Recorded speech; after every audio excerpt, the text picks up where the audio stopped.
magkakasal ka raw.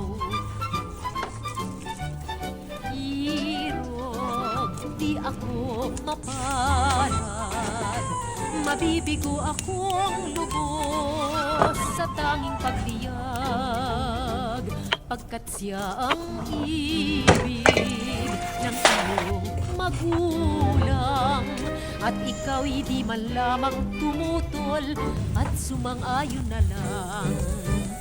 Tunay nga na ikaw lang ang ligaya, at hindi na babalik ang unang pagsinta. Nalulungkot ka ba? Naiiyak ba ang katulad ko sa tuwina?